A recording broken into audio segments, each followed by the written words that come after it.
Na entrevista do dia com Maria Lídia Flandoli, as investidas para aprovação da lei de anistia para as doações de Caixa 2 a políticos.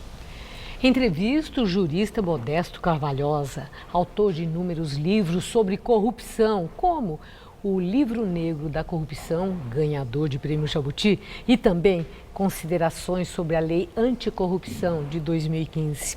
Muito obrigada por estar conosco. E avança lá no Congresso Nacional uma ardilosa articulação para que seja aprovada a lei que anistie a doação de Caixa 2 para políticos. Exatamente nesse momento em que essa Operação Carne Fraca exibiu como no Brasil são feitas as salsichas.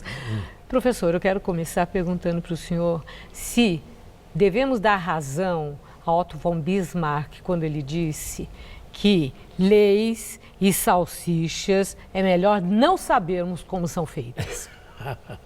É muito interessante essa evocação, porque na realidade existe um movimento no Congresso para legalizar a corrupção e auto-anistiar-se de todos os crimes cometidos, sobretudo esse da Caixa 2.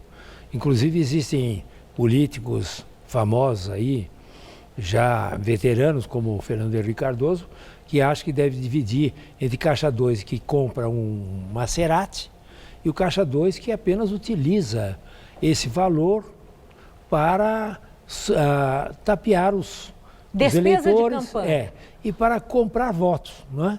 Comprar voto com o Caixa 2 não tem nenhum problema. Agora, na realidade, comprar o carro com o Caixa 2, isso é gravíssimo, né? Quando na realidade é o inverso.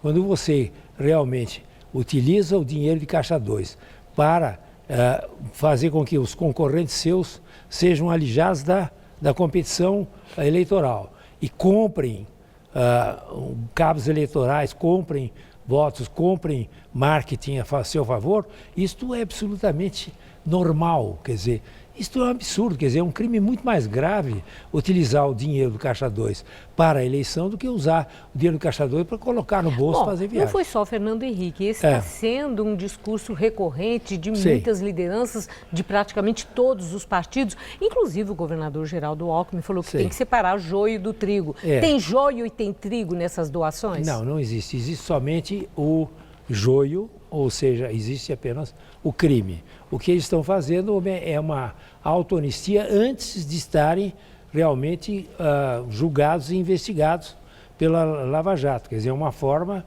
de os deputados simplesmente se colocarem de que realmente não cometeram nenhum crime, na realidade cometeram um crime gravíssimo desse de pegar o dinheiro que as empreiteiras, por sua vez, sobrefaturaram as suas obras, quer dizer, que é dinheiro público que vem para as empreiteiras, e as empreiteiras repassam o dinheiro público através de Caixa 2 para eles.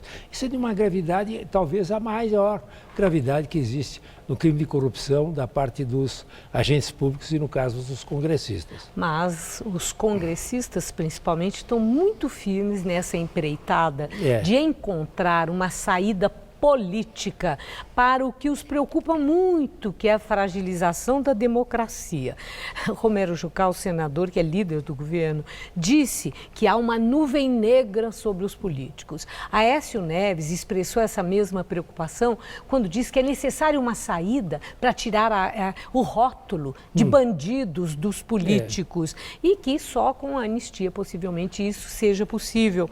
Agora, eu queria ouvir se isso é argumentação para ser levada a sério ou é desculpa esfarrapada que acaba remetendo a uma institucionalização da impunidade. Pois é a institucionalização da corrupção, ou seja, os políticos perceberam que eles não vão ser reeleitos, quer dizer, eles estão na lista negra do eleitorado.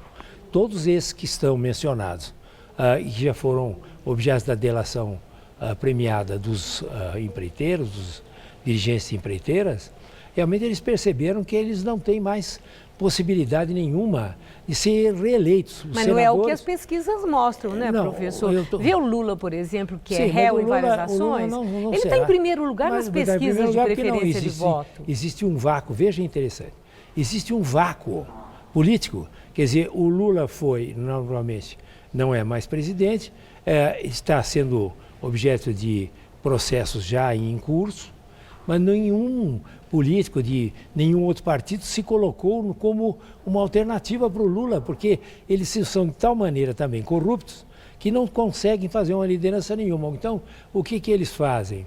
Realmente, eles arranjam uma maneira de, por lista, agora criarem a tal da lista, partidos que se vota por lista. Lista no fechada. Partido. A lista, lista chamada fechada, lista fechada. Exatamente para colocar-se dentro dessa lista, os corruptos todos, os congressistas corruptos, para serem reeleitos pelo partido e não mais por eles, porque eles sabem que individualmente eles não têm nenhuma possibilidade.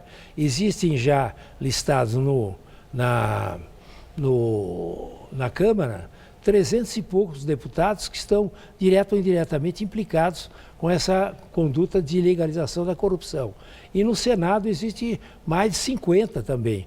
De modo que realmente eles sabem que eles não vão ser reeleitos se individualmente se apresentarem. Qual é a saída, professor? A saída para esse momento de extremo descrédito do homem público, dos políticos do país, dos partidos políticos. A saída é o seguinte, é a convocação imediata de uma constituinte independente, que, ou seja, formada por chapas na sociedade civil em que não podem entrar os políticos, que possa reconstituir, ou seja, fazer uma nova Constituição para criar uma reforma política radical, retirando, por exemplo, a questão do fundo partidário, a questão dos recursos públicos para as eleições, que agora vai ser de 6 bilhões de reais, não permitindo que os deputados se autoanistiem, os congressistas se autoanistiem. Enfim, uma série de medidas que pudessem realmente levar a política para uma reforma realmente de decência que ela hoje não tem mais. Muito obrigada, professor, por sua entrevista, por seus esclarecimentos. Uma boa noite. Obrigado.